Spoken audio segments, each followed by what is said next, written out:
तीन तरह का जल शिव को समर्पित होता है और वो तीनों तरह के जल का अलग अलग भाव है महाराज।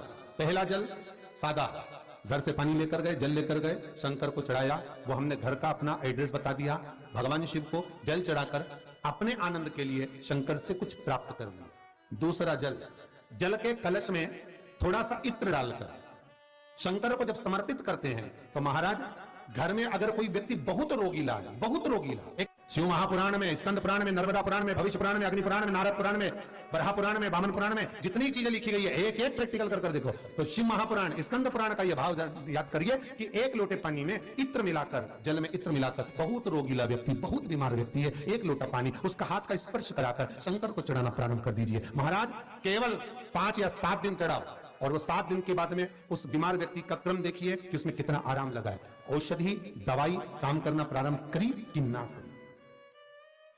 केवल इत्र समर्पित, इत्र का जल। तो पहला जल सादा, दूसरा जल है इत्र का, और महाराज तीसरा जल जो शिव महापुराण के अंतर्गत कहा गया है बेलपत्र का जल।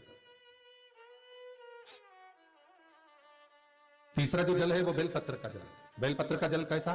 तो महाराज शिव महापुराण की कथा कहती है कि जल के पात्र में एक बेलपत्र अंदर डालकर उस जल के पात्र को ले जाकर शिव को समर्पित करना, अर्थात अपनी मन की कामना भगवान शंकर से कह देना। केवल बेलपत्र के माध्यम, बोलना नहीं है हमको, कुछ हमें कुछ कहना नहीं है।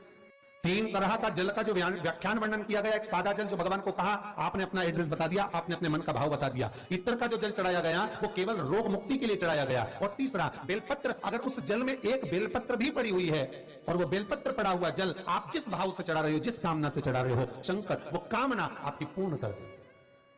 और लिंग पुराण को अगर आप पढ़ेंगे तो उसमें पाएंगे कि लिंग पुराण के अंदर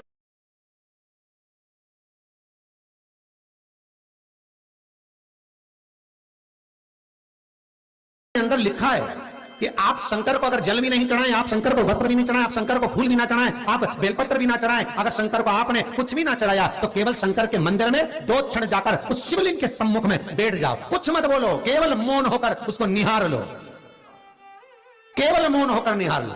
बहुत